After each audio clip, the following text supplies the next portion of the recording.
নমস্কার বন্ধুরা, প্রিয়াস কিচেনের আরও একটি নতুন পর্বে আপনাদের সকলকে স্বাগত জানাই। আজ আমি আপনাদের সাথে আলু টিক্কির রেসিপি শেয়ার করব। এই আলু টিক্কি কীভাবে আপনারা খুব সহজেই বাড়িতে বানিয়ে ফেলতে পারবেন সেই রেসিপি চলুন ঝটপট দেখে নেওয়া যায়। আলুর টিক্কি বানানোর জন্য আমি প্রথমে আলুর টিক্কিগুলোকে রেডি করে নেব।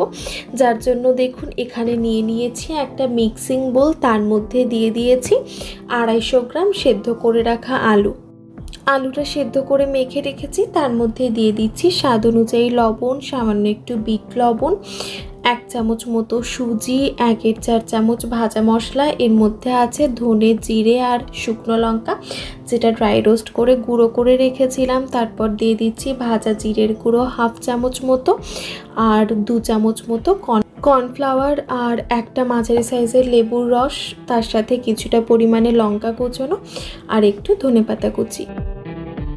এবার আলুটা ভালো মতো মেখে নেব আর সাথে সাথে মশলাগুলো মিশিয়ে নিচ্ছি।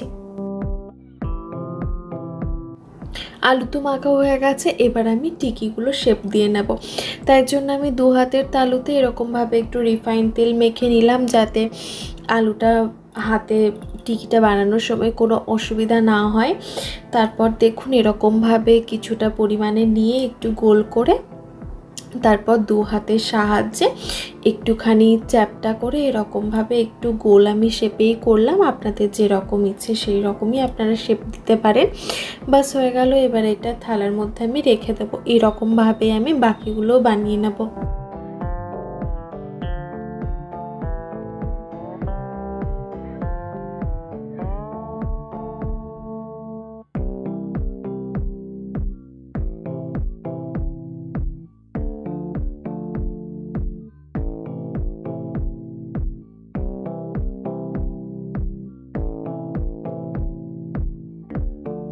টিকিগুলো তো বানানো হয়ে গেল। এবার আমি শ্যালো ফ্রাই করার জন্য তাওয়াটা বসিয়ে নিয়েছি। তার মধ্যে দিয়ে দিয়েছি কিছুটা পরিমাণে রিফাইন্ড তেল তো ভালো মতোই গরম হয়ে গেছে। তাই জন্য এবার একে একে আমি টিকিগুলোকে দিয়ে দিচ্ছি।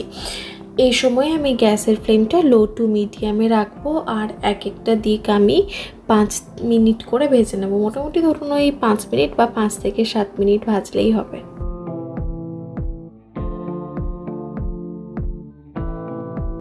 5 মিনিট হওয়ার পরে অন্য দিকটা ভাজার জন্য এরকমভাবে উল্টে দিচ্ছি। তবে এই সময় একটু সাবধানে করতে হবে, এগুলো খুব নরম তো ভেঙে যাওয়ার একটু চান্স থাকে।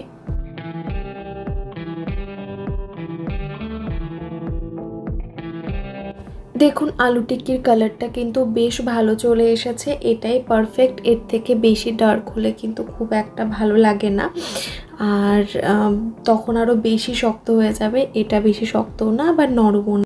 অপর দিকটা ভাজা হয়ে গেলে বা সার্ভ করার জন্য কিন্তু একদম রেডি হয়ে যাবে এই আলু টিক্কি। সন্ধ্যাবেলায় স্ন্যাক্স হিসেবে কিন্তু দারুণ একটা অপশন, বানানো যেরকম সহজ আর খেতেও লাগে দারুণ। তাহলে একবার এইভাবে বাড়িতে ট্রাই করে দেখবেন, কেমন লেগেছে আপনাদের অবশ্যই কিন্তু জানাবেন। তাহলে চলুন আজ এই পর্যন্তই, আবারও দেখা হবে অন্য একটা ভিডিও নিয়ে। ধন্যবাদ, ভালো থাকবেন।